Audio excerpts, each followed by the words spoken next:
I'm Tim Roble, and this is Garage Customs. On today's episode, I'm going to take you through the setup, operation, and I'm going to give you a rating on the brand new Everlast Power Plasma 60S.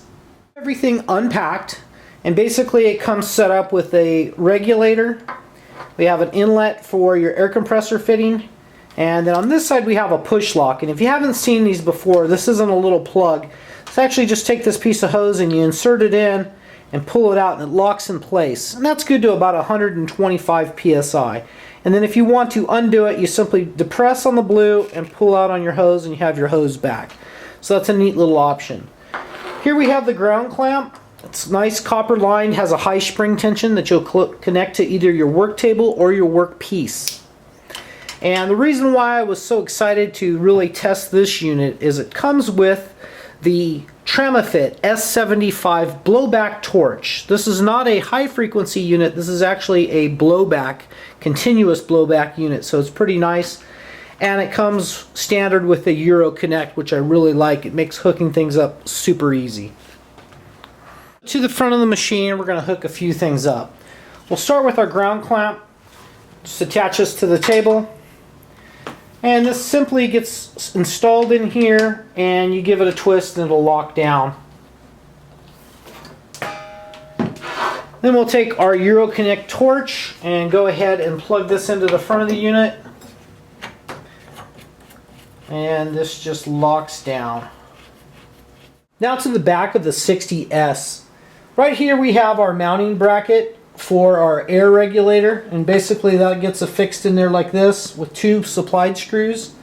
Then it basically goes up in this and it gets tightened down in place. We have the push lock already installed, and then down low we have the gas inlet. Simply what we'll do with the hose on this is we'll install it, we'll pull out, make sure it's in place, and the same thing right here. Now for myself, I store everything in the shop so it's up against a wall, so this really doesn't work for me. So I'll show you what I do for an alternate configuration.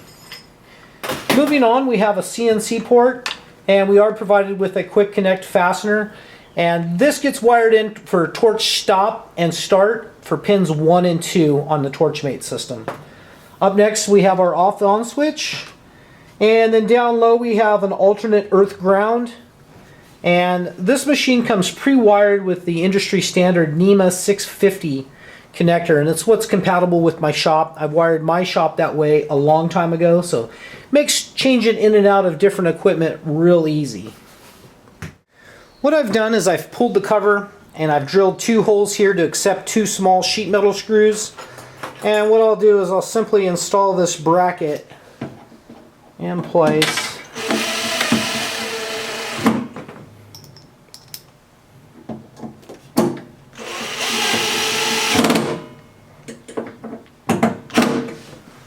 So I have that installed. Now I'll run our regulator up and I'll screw this down. Now what that does is it allows me to come into the front and just attach my air fitting here, reach over in the back and turn the machine on. So it makes for me a little bit easier to use and a little bit more efficient. Keep in mind to watch for moisture to build up in here. Here's a quick air purge. And I always watch for moisture to form in the back side of the hose.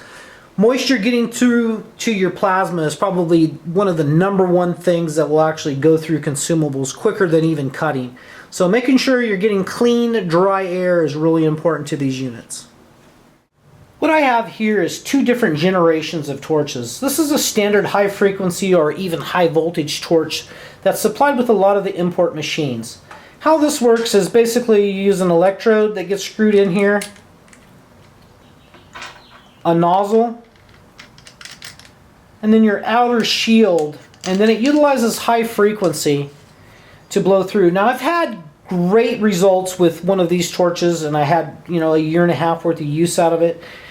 One thing with this is the consumables are inexpensive, but you go through them at an alarmingly quick rate. What I like about the Tramifit torch is it has high quality consumables that last a lot longer, more on par with more like a Hypertherm type unit. So to build this torch, we'll simply screw in the electrode, install the swirl ring, then our outer and then our cup, and we'll screw that down. Now with the blowback, we'll get longer life out of our consumables, and you can see here there's a little bit more machining that was done. What that's done is it allows you, if you did drag the tip, that it's going to give the plasma somewhere else to go than just directly up in that. So that's one of the things. This torch is supplied with a standoff that's really nice to use too. And it's just a simple drag design, and it basically keeps this up off the deck, keeps you from gumming up your torch. This torch does come with a dual trigger safety. So it's ambidextrous. You can use it with a finger or a thumb, right hand, left hand, however you choose. So the S75 is definitely a nice upgrade in the torch. Looked it up on the Tramifit site, and it's about a $500 option for a torch. So you're getting that standard. Here's our panel on the 60S. We have a 2T and a 4T trigger. 4T is a locked position, so when you squeeze the trigger, it'll continuously run. I normally operate in a 2T and leave it there. We have normal and 3-second tip saver for your pilot arc, because every time you activate the pilot arc, you actually are going through your consumables, so don't get too trigger happy with it. We have normal and we have an airflow test to test our air. And over here we'll regulate our air. Normally I set this up static about 110 psi. And you see when I pull the trigger, we'll drop down to about 50, 48, somewhere in there. That seems to be working just fine. Air for the post-flow time. When you set that up, what you want to look at is how much you're going to be cutting. If you're just making a quick cut, maybe you want to leave your post-flow at 3 seconds. If you're going to be doing continuous work and be doing a lot of cuts, turn your air post-flow up.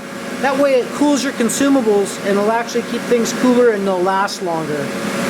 Here we basically have our amp adjust everywhere from 60 down to 20 on a rheostat. I normally, for whatever I'm doing, I usually leave it up at 60, and that's pretty much it.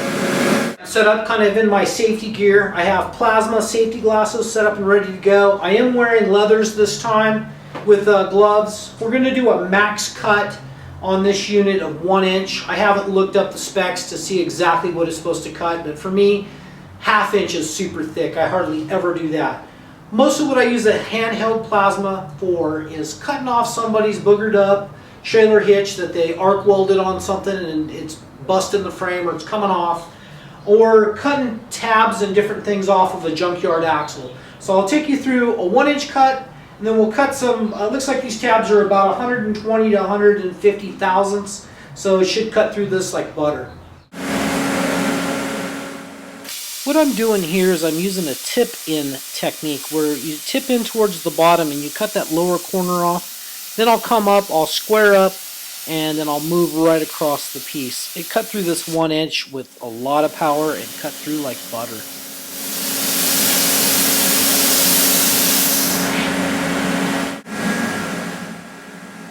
Next up is cutting off these brackets. Coming through, I could have moved a lot quicker. I'm just trying to be precise and not cut into the axle so I don't have more work to do a little later.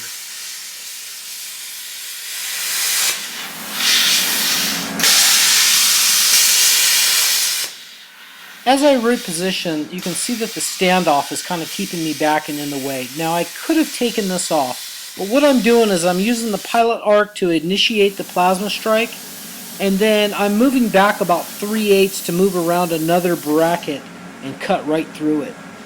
As in life, not everything's perfect. As you can see here, I'm having to cut around this axle flange while still getting a good camera angle. Makes it a little tough, but you see the end results.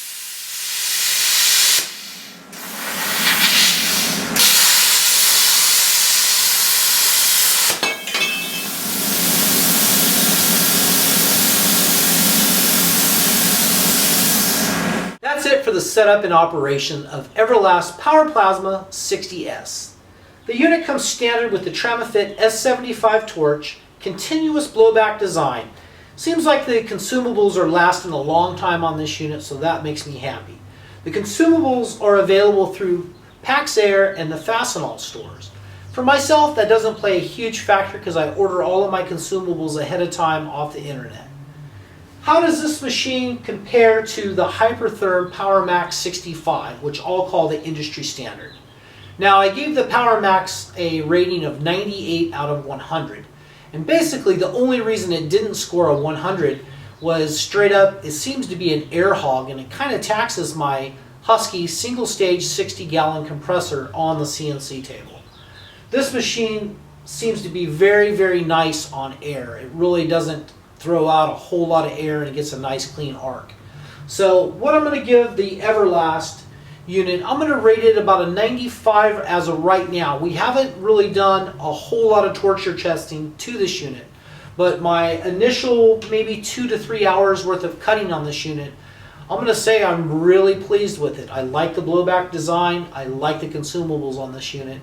And I do like the fact that it isn't high frequency, so it does give me an option to test that on my Torchmate unit. So stay tuned for another video. I hope you enjoyed this episode. Thank you for watching Garage Customs. I'm Tim Roble, and I'll catch you here next time.